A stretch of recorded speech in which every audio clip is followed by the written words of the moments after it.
والصلاة والسلام على سيد الأنبياء والمرسلين وعلى آله وأصحابه أجمعين. قال الله تعالى في كلامه الحكيم: ولقد كتبنا في الزبور من بعد الذكر أن الأرض يرثها عبادي الصالحون. صدق الله العظيم. وقال الله تعالى في شأن حبيبه: إن الله وملائكته يصلون على النبي يا أيها الذين آمنوا صلوا عليه وسلموا تسليما. اللهم صل على سيدنا شفيعنا حبيبنا مولانا محمد وعلى آله وصحبه أفضل صلواتك وعدد معلوماتك وبارك وسلم.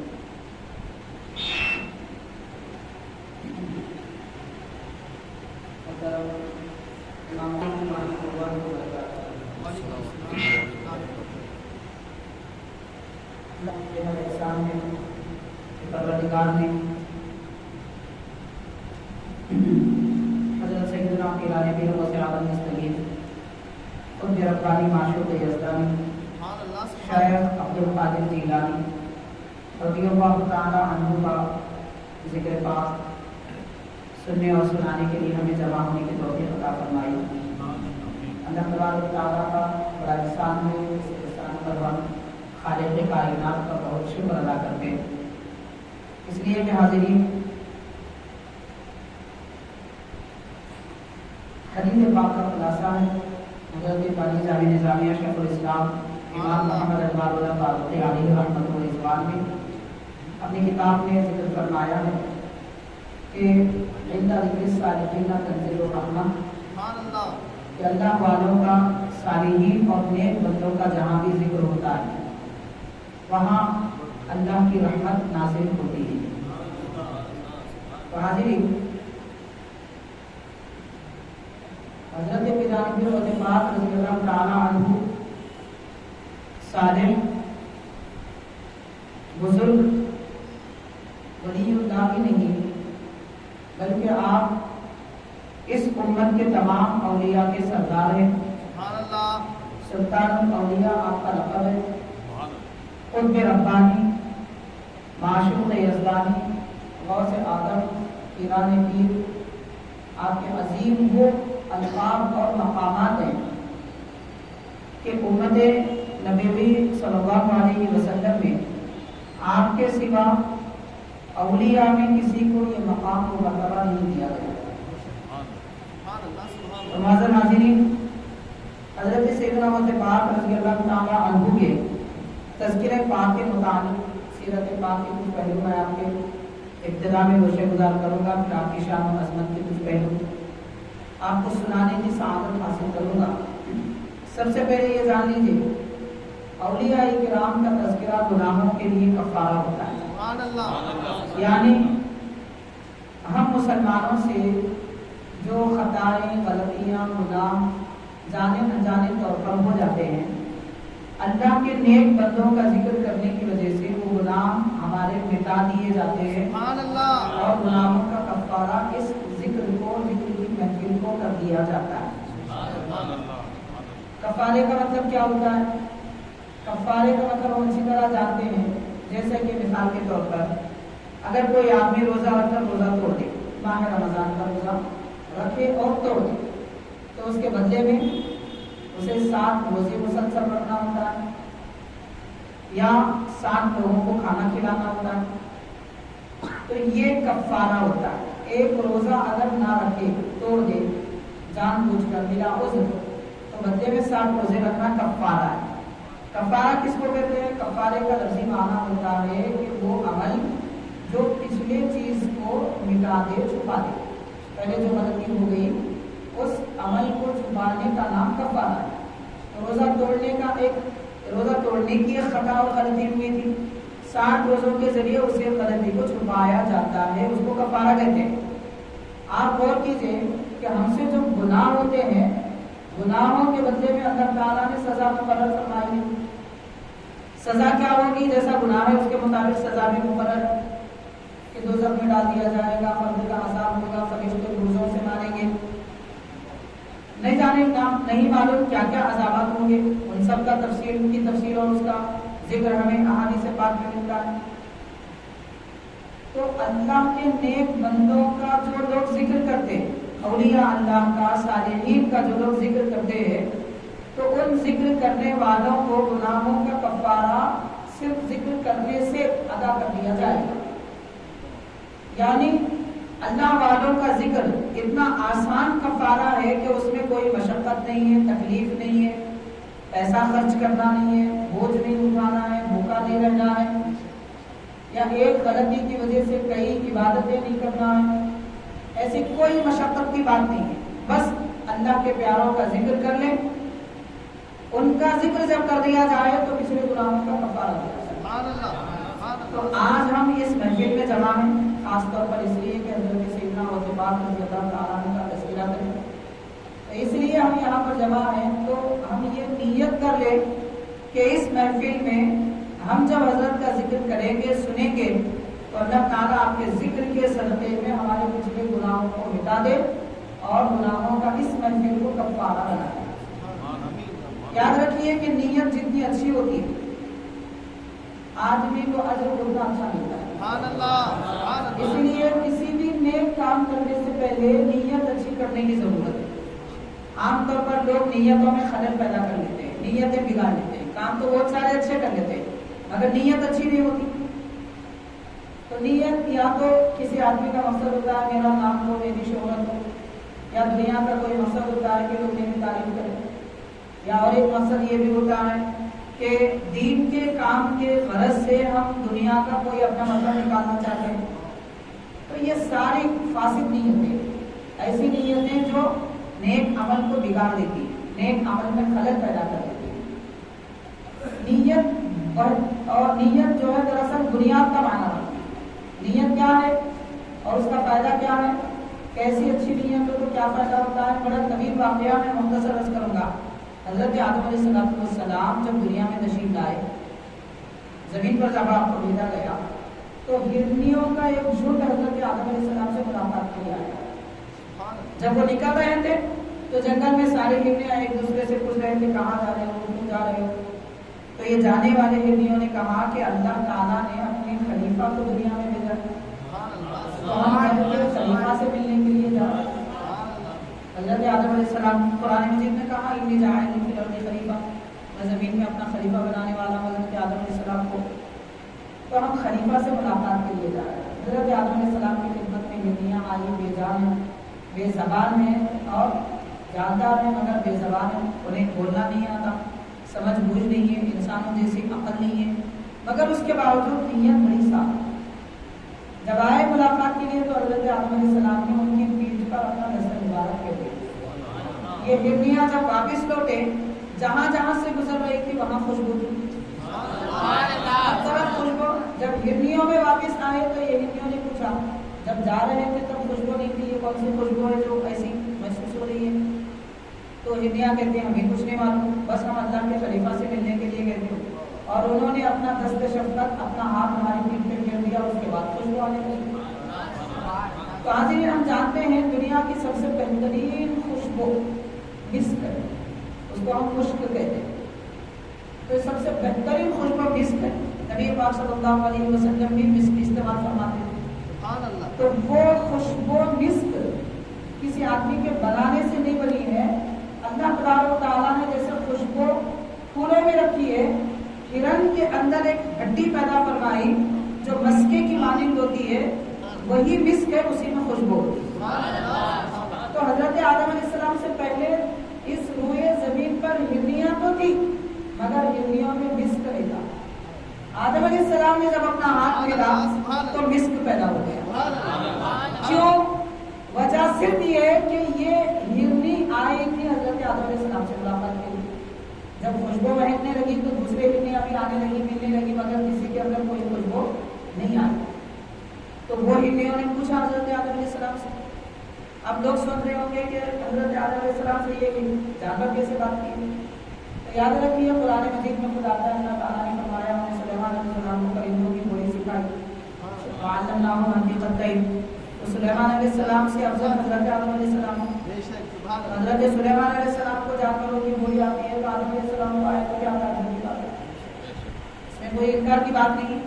بلکہ ہم تو یہ دیکھتے ہیں کہ جب کوئی آدمی مرغی پال لیتا ہے، کبوتر پال لیتا ہے، بکرا پال لیتا ہے